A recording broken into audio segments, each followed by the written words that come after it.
Selamat pagi rekan-rekan semuanya. Baik, hari ini kita akan mempelajari mengenai materi protista. Sebelum kita masuk membahas mengenai materi protista, maka perkenalkan diri terlebih dahulu ya. Oke. Baik, perkenalkan nama saya yaitu Kurnia Wulansari dengan NPM 21177007, di mana dosen pengampunya yaitu Bapak Profesor Dr. Abdul Razak MSI. Di mana saya sendiri yaitu belajar di program studi Magister Pendidikan Biologi, Fakultas Matematika dan Ilmu Pengetahuan Alam Universitas Negeri Padang tahun 2022. Baik, kita akan masuk mengenai kompetensi dasar. Kompetensi dasar, di mana kompetensi dasar protista yaitu ada 3.6, yaitu mengelompokkan protista berdasarkan ciri-ciri umum, kelas, dan mengaitkan peranannya dalam kehidupan. Dan kompetensi dasar 4.6 yaitu menyajikan laporan hasil investigasi tentang berbagai peranan protista dalam kehidupan. Baik, untuk tujuan pembelajarannya, apa aja sih? Yuk kita lihat. Yang pertama, yaitu mendeskripsikan ciri-ciri umum protista berdasarkan pengamatan. Yang kedua, mengenali protista berdasarkan ciri-ciri morfologinya. Yang ketiga, yaitu dapat membedakan antara organisme protista mirip jamur, protista mirip tumbuhan, dan mirip hewan berdasarkan pengamatan. Yang keempat, yaitu menjelaskan dasar pengelompokan organisme protista mirip jamur, mirip tumbuhan, dan mirip hewan. Yang kelima, yaitu menjelaskan ciri-ciri perkembangbiakan organisme protista. Yang keenam, yaitu memberikan contoh peranan protista bagi kehidupan. Baik, kita langsung masuk pada masta. Baik, untuk materi protista, pembahasannya yang pertama yaitu pengertian dan ciri-ciri umum protista.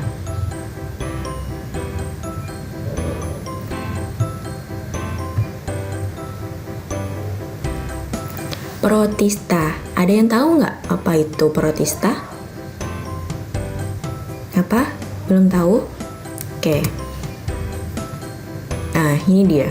Protista merupakan suatu mikroorganisme eukariotik yang bukan hewan, bukan tumbuhan, maupun bukan jamur. Untuk materi selanjutnya, yaitu protista mirip hewan.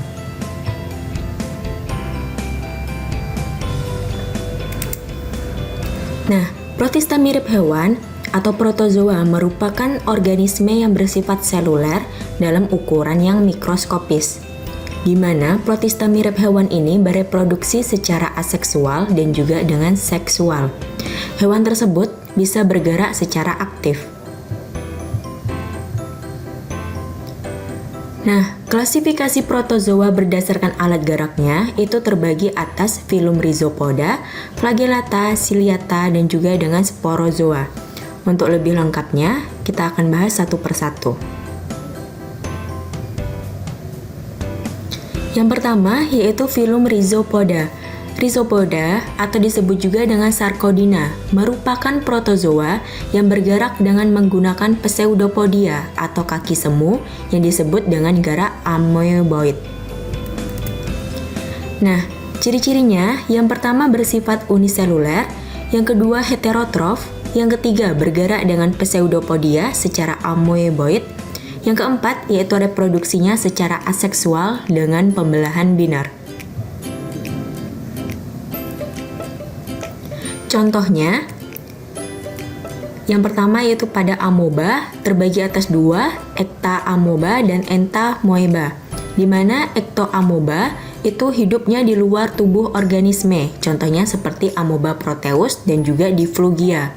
Sementara kalau Entamoeba yaitu hidupnya di dalam organisme lain, contohnya Entamoeba gingivalis.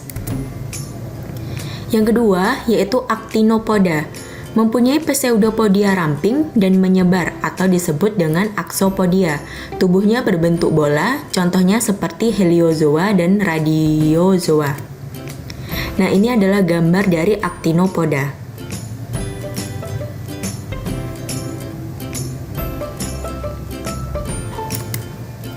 Selanjutnya, Yang ketiga yaitu foraminifera. Tubuhnya dilindungi oleh cangkang dari zat kapur dan silika yang berwarna cerah, dan pada permukaannya terdapat lubang kecil. Selain itu, hidupnya di laut dan menempel di bebatuan atau sebagai plankton. Contohnya Globigerina dan Polistomela. Kita lanjut, film yang kedua yaitu Flagellata, di mana Flagellata atau Mastigopora merupakan protozoa yang bergerak menggunakan flagel atau bulu cambuk yang berfungsi sebagai alat renang.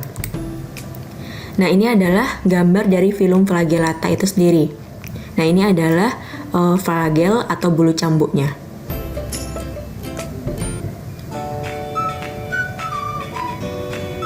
Selanjutnya yaitu klasifikasinya terbagi atas dua, yaitu Phytoflagellata dan Zooflagellata. Phyto berarti flagellata yang berklorofil, contohnya seperti Euglena, Volvox, dan Noctiluca. Kemudian yang kedua yaitu Zooflagellata, di mana flagellatanya tidak berklorofil, contohnya seperti pada Trypanosoma gambiense. Kemudian ada pula Trichomonas vaginalis, Trypanosoma rhodiense, dan Trypanosoma evansi. Film yang ketiga yaitu Ciliata. Ciliata atau Ciliapora atau Infusoria merupakan protozoa yang bergerak dengan menggunakan silia atau bulu getar yang berfungsi sebagai alat renang. Nah, ini adalah gambar dari Paramecium yang termasuk salah satu spesies dari film Ciliata. Nah, ini adalah silianya atau disebut juga dengan bulu getar.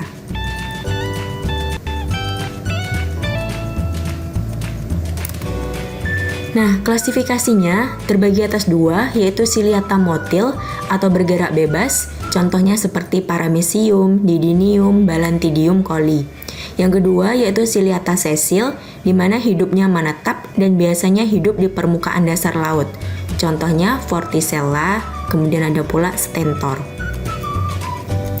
Yang keempat yaitu filum Sporozoa, di mana filum ini tidak memiliki alat gerak dan memiliki siklus hidup yang kompleks. Reproduksinya yaitu secara aseksual dengan skizogoni atau membelah diri pada tubuh inang yang tetap, dan sporogoni atau menghasilkan spora pada tubuh inang perantara. Sementara reproduksi seksualnya yaitu dengan peleburan mikrogamet pada betina dan makrogamet pada jantan. Contohnya pada Plasmodium. Materi selanjutnya yaitu protista mirip tumbuhan.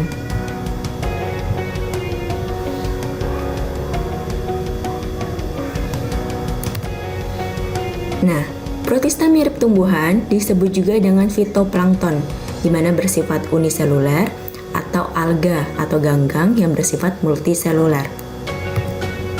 Jadi, apa sih protista mirip tumbuhan? Protista mirip tumbuhan merupakan protista yang bersifat fotoautotrof karena protista ini memiliki kloroplas yang mengandung klorofil atau plastida yang mengandung pigmen fotosintetik lainnya. Sehingga protista mirip tumbuhan ini dapat melakukan fotosintesis.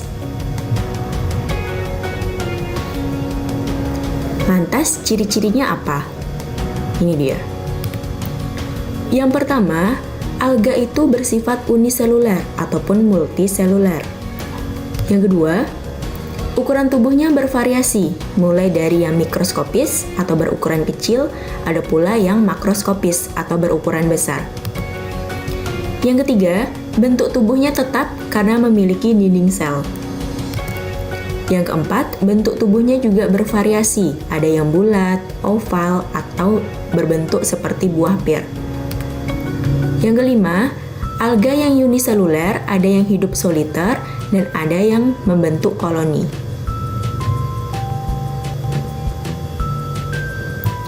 Ciri-ciri selanjutnya, alga memiliki beberapa jenis klorofil seperti klorofil A, B, C, dan juga D.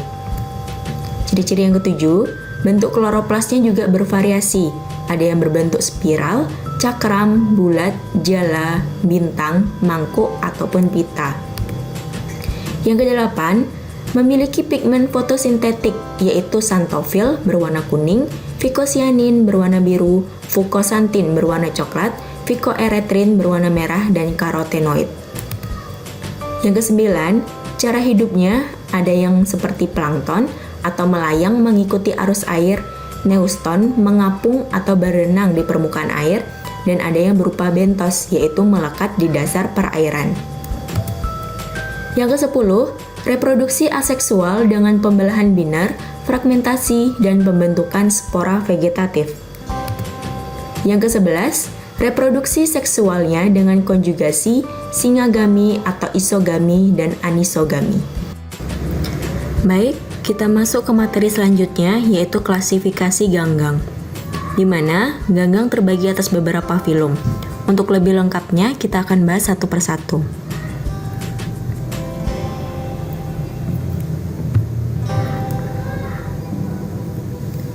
Nah, yang pertama yaitu filum Euglenophyta.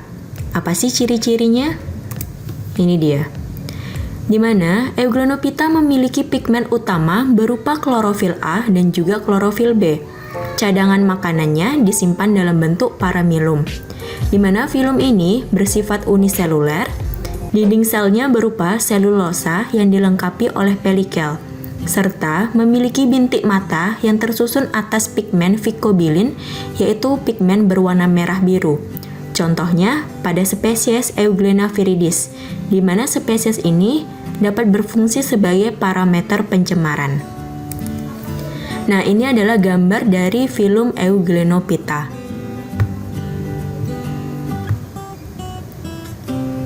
Filum yang kedua yaitu Chlorophyta atau ganggang hijau. Ciri-cirinya memiliki pigmen utama berupa klorofil A dan juga klorofil B. Pastinya berwarna hijau ya. Dan yang kedua, cadangan makanannya disimpan dalam bentuk amilum dan minyak. Dinding selnya berupa selulosa. Nah, ini adalah gambar dari filum Chlorophyta.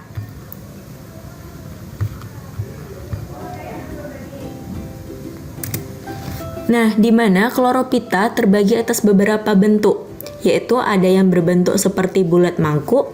Nah, ini adalah gambarnya, contohnya pada chlorella ataupun chlorococcum. Kemudian ada pula yang berbentuk bulat telur. Nah, ini dia gambarnya, contohnya pada Chlamydomonas. Dan ada yang berbentuk koloni jala. Nah, ini dia gambarnya, contohnya pada Hydrodiction. Kemudian ada pula yang berbentuk koloni bulat, contohnya pada Volvox. Ada pula yang berbentuk filamen.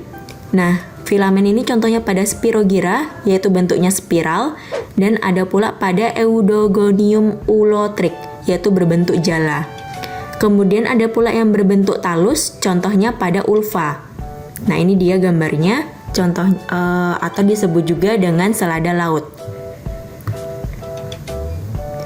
Yang ketiga yaitu filum Rhodophyta atau ganggang merah. Ciri-cirinya apa ya? Nah, ini dia. Di mana Rhodophyta memiliki pigmen utama berupa phycoerythrin atau berwarna merah. Sesuai dengan namanya tadi ya, yaitu filum Rhodophyta atau ganggang merah. Cadangan makanannya disimpan dalam bentuk tepung fluorid, serta dinding selnya berupa selulosa dengan lapisan lendir di luar dan myofibril di dalam. Contohnya pada spesies Eucheuma, yaitu pada rumput laut, Palmaria, Gelidium, Gracilaria, dan juga Gigartina. Nah, ini adalah gambar dari ganggang merah itu sendiri.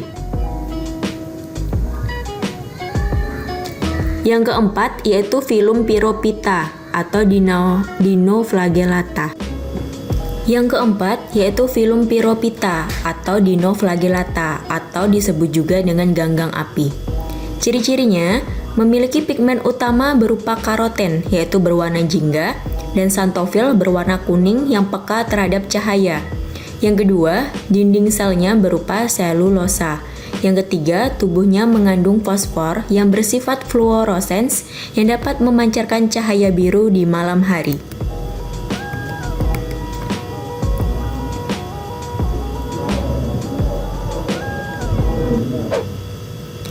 Yang kelima yaitu filum Phaeophyta atau ganggang coklat.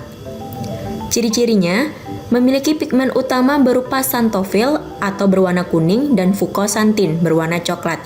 Cadangan makanannya disimpan dalam bentuk laminarin. Dinding selnya berupa selulosa dengan lapisan gumi dan asam alginat di luar. Selain itu juga dilengkapi oleh gelembung udara untuk penyimpanan nitrogen dan mengapung. Contoh spesiesnya yaitu pada Sargassum vulgare, yaitu pada gulma laut, Turbinaria desurens, Macrokittis, Fucus serratus, dan Laminaria. Nah, ini adalah gambar dari Phaeophyta yang dapat dilihat ini adanya gelembung udara pada lapisan atasnya. Selanjutnya yaitu ada filum Chrysophyta atau alga keemasan atau berwarna pirang. Ciri-cirinya, pigmen utama berupa fukosantin atau berwarna coklat dan karoten berwarna jingga dan xanthophyll berwarna kuning. Cadangan makanannya dalam bentuk leukosin dan laminarin serta dinding selnya berupa hemiselulosa dengan pektin atau silika. Contohnya pada Mycococcus, Sinura, dan juga pada Dinobrion. Nah, ini adalah gambar dari filum Chrysophyta yang dapat dilihat kan warnanya seperti warna keemasan atau berwarna pirang. Filum selanjutnya yaitu Basilyriophyta atau disebut juga dengan diatom. Ciri-cirinya memiliki pigmen utama berupa karoten, yaitu berwarna jingga, dan xanthophyll atau berwarna kuning. Cadangan makanannya disimpan dalam bentuk leukosin. Nah, ini adalah gambar dari struktur diatom, di mana diatom itu merupakan ganggang yang memiliki struktur yang tersusun atas bagian tutup atau epiteka, yang bagian atasnya disebut dengan epiteka, dan bagian bawah atau bagian wadah ini disebut dengan hipoteka.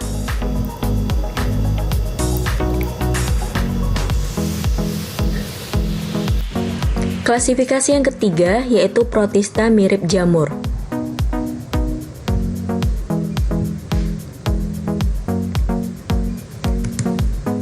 Jamur protista dipindahkan dari kingdom fungi karena cara reproduksi dan siklus hidup sesungguhnya berbeda dengan kingdom fungi. Nah, protista mirip jamur terbagi atas dua, yakni Myxomycota dan Oomycota.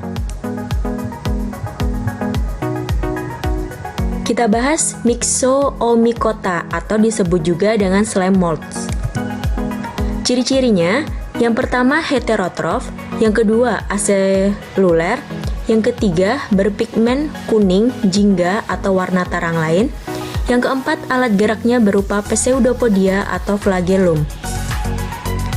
Nah, di mana Myxomycota hidup pada dua fase, yaitu fase ameboid atau hidup bebas dan fase dewasa, yaitu fase reproduksi. Nah, pada fase dewasa, jamur lendir bereproduksi secara yang pertama yaitu reproduksi aseksual, dilakukan dengan cara membelah diri, fragmentasi, atau pembentukan spora berflagel, atau disebut juga dengan myxooflagel, yang akan menjadi Myxa amoeba. Yang kedua, sedangkan reproduksi seksual dilakukan dengan cara peleburan dua Myxa amoeba menjadi amebozigot. Contohnya pada Dictyostelium, Discoideum, dan juga pada Pisarium sp. Nah, ini adalah gambar dari jamur lendir itu sendiri yang dapat dilihat. Yang kedua yaitu Oomycota atau disebut juga dengan water molds. Ciri-cirinya bersifat heterotrof, umumnya uniseluler, tersusun atas hifa senositik, dan dinding sel tersusun atas selulosa namun tidak berkloroplas. Contohnya pada Saprolegnia yaitu parasit ikan, Plasmopora viticola pada jamur anggur. Kemudian ada pula Phytophthora infestans, yaitu jamur kentang dan tomat. Materi selanjutnya yaitu peranan protista. Peranan protista bagi kehidupan ada berperan sebagai peranan yang menguntungkan dan ada pula protista yang merugikan. Kita akan bahas mengenai peranan protista yang menguntungkan. Nah, apa aja sih protista yang menguntungkan bagi kehidupan manusia? Nah, ini dia. Ada beberapa spesies protista yang dapat berperan bagi kehidupan, di mana secara umum protista itu berperan sebagai detritivor alami. Selain itu, pada spesies alga atau ganggang dapat berperan sebagai fitoplankton di air dan penyusun karang. Sementara pada spesies Euglena viridis, Paramecium sp, dan pada Giardia lamblia dapat berperan sebagai parameter pencemaran.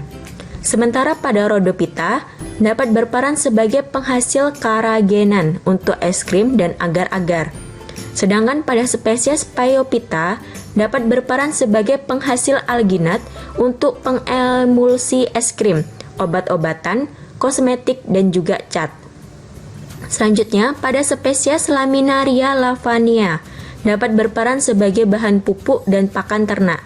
Dan pada spesies Laminaria digitalis dapat berperan sebagai penghasil iodium dan obat gondok. Peranan selanjutnya yaitu pada spesies Eucheuma, Gelidium, Gracilaria, Sargassum, dan juga Ulva dapat berperan sebagai rumput laut yang dapat digunakan sebagai bahan pangan, es krim, agar-agar, dan juga kosmetik. Selain itu, Ulva caulerpa enteromorpha juga dapat berperan sebagai sayur laut untuk pangan. Selanjutnya pada spesies Chlorella sp dapat berperan sebagai penghasil protein sel, dan pada diatom dapat berperan sebagai alat penggosok, campuran semen, bahan dinamit, dan juga bahan pasta gigi. Dan yang terakhir yaitu Foraminifera dapat berperan sebagai pendeteksi hidrokarbon, penghasil tanah Globigerina. Nah, ini adalah beberapa peranan protista yang menguntungkan bagi kehidupan manusia. Selanjutnya, peranan protista yang merugikan bagi kehidupan manusia. Apa aja sih? Ini dia. Di mana pada spesies Spirophyta itu dapat menyebabkan kematian ikan akibat retit. Selain itu, pada spesies Entamoeba histolytica dan Entamoeba dysentery dapat menyebabkan penyakit disentri. Selanjutnya, pada spesies Entamoeba gingivitis dapat menyebabkan penyakit gigi dan gusi atau disebut dengan gingivalis. Kemudian pada spesies Entamoeba coli dapat menyebabkan penyakit diare. Selanjutnya pada spesies Trypanosoma gambiense dan Trypanosoma rhodosiense dapat menyebabkan penyakit tidur Afrika yang dibawa oleh lalat CC. Kemudian pada spesies Trypanosoma cruzi dapat menyebabkan penyakit anemia anak-anak. Dan pada spesies Trypanosoma evansi dapat menyebabkan penyakit sura atau malas pada hewan yang dibawa oleh lalat tabanus. Mengenai materi protista, jika ada salah dan jangkalnya maka saya mohon maaf. Saya akhiri, wassalamualaikum warahmatullahi wabarakatuh. Terima kasih.